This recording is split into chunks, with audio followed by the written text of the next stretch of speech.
So this is kind of a long haul problem, but just, bear with me, work through it, pay attention, and see if we can get this together. Maybe I'll do it in two if it starts running too long. I know that it gets so frustrating to watch really long videos. So let's see. For the function below, find all critical points. So I need to find the critical points and then use the first derivative test to determine local max and min. In other words, classify them. And then check your answer by graphing. Well, and then the question is repeated. Classify the critical points using both the first and second derivative tests. Okay, so we're going to do it first with the first derivative test and then second with the second derivative test so that you have the experience of seeing both of the tests with one problem. And then this may be a next video. It depends on how challenging the algebra is here. Find the inflection points and intervals where the graph is concave up and concave down. Okay, so here's my f of x. In order to find critical points, I know that a critical point is found when my derivative is 0. If I have, a curvy graph, the maximum of f always occurs where the derivative is 0. That's something you learn even before you learn how to take a derivative. So the first thing I need is f prime of x. So f prime of x is 3 times 4x to the third minus 4 times 3x squared plus 0, because the derivative of a constant is 0. So to simplify, I have 12x cubed minus 12x squared. That's f prime. Now I'm going to label. I'm going to find the critical points.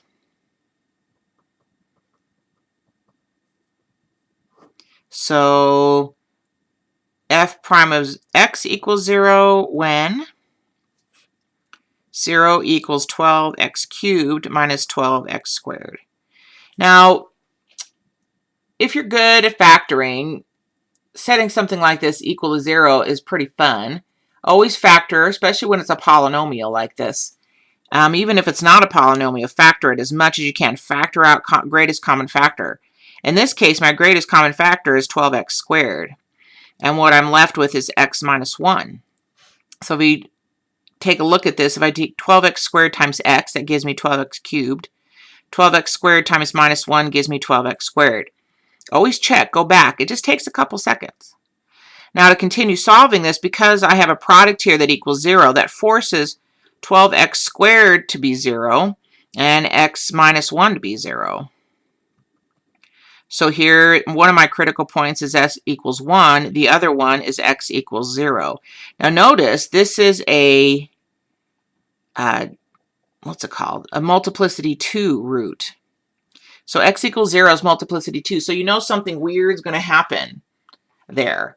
Some strange thing. So don't panic. Just know that because I actually had x squared equals 0 and x equals plus or minus the square root of 0, which is just 0, something different is going to happen there. Not anything crazy, just something different. So if I want to use the first derivative test,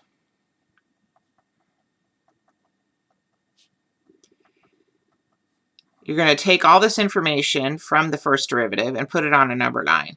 So I'm going to put f prime of x because that's the number line that this is referring to. And let's see, I have 0 and I have 1. And I know my derivative is 0 there. What I have to do is determine the signs of f prime between those numbers. Now, because I like my calculator, I'm going to do this the easiest way possible. Now, of course, if your teacher doesn't allow you to use calculators, that's fine, but I like to use the calculator. I like my students to use them, and I like them to use them efficiently. So let's see, 12x cubed minus 12x squared. And what I need to do is plug in one number in each interval into f prime and see what the sign is. Now, because changes occur at this place, I know that in that whole interval, whatever sign is for that one element will be the same for all the others. So that's really a nice result here. I'm going to go over to my table, clear everything out, and I'm going to put in, let's see, my test points will be minus 1, 0.5, and say 2. Doesn't matter which one. I mean, I just use the smallest ones just because that's convenient.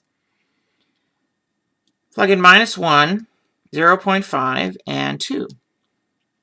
I can see here that along here, f prime of -1 is less than 0. So that's negative there. I see here that f prime of 0.5 is less than 0, so negative here. And then I see that f prime of 2 is positive. So that's positive there. So at this point, now completing the first derivative test, I can conclude, let's see, I'm decreasing. If f prime is negative, that means f is decreasing before 0 and decreasing after 0. So if I'm decreasing down and then decreasing down again, that's neither a max or min. So I would classify x equals 0 as neither max or min. And then I would classify 1 as, let's say I'm decreasing before it and increasing after it. X equals 1 is a local minimum. Go down and then up at 1, local min. Now let's use a second derivative test, which students don't really use a lot, but it's very useful if you have to go to Calc 3. So the second derivative test actually gives us the same information that the first derivative test does. And so students say, well, why should I learn it if it's giving me the same information? Well, sometimes it's just more useful. In this problem, I have to find inflection points, so I have to find the second derivative anyway. So instead of going through this whole process twice, I can just find the second derivative, use a second derivative test, and classify them. So let's use a second derivative test. Okay, if I want to use that, I have to have the second derivative. So f double prime of x, here's f prime. It's going to be 12 times 3x squared minus 12 times 2x. Simplifying that, I have 36x squared minus 24x. Now, the second derivative test, you don't just set everything equal to 0. You don't. What you do is you take your critical points right here, and you just plug them into the second derivative. So f double prime at 0, f double prime at 1. So f double prime at 0 gives me 0. And this means here that this is an inflection point. So I have an inflection point and a critical point. That means this can be neither a max or min. F double prime at 1, what does that give me? 36 minus 24, which is greater than 0. So that means at x equal 1, f is concave up.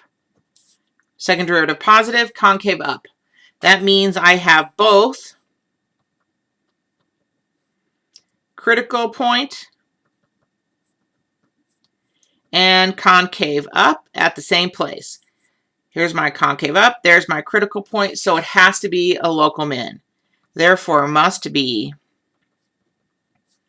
a local min. So again, it's telling me the same thing. I classify the critical point as a neither, and I classify the second critical point as a local min. So remember, people, first and second derivatives tell you the same thing, those tests. I don't know how much time, 9 minutes. Okay, I'll do the inflection points on another video.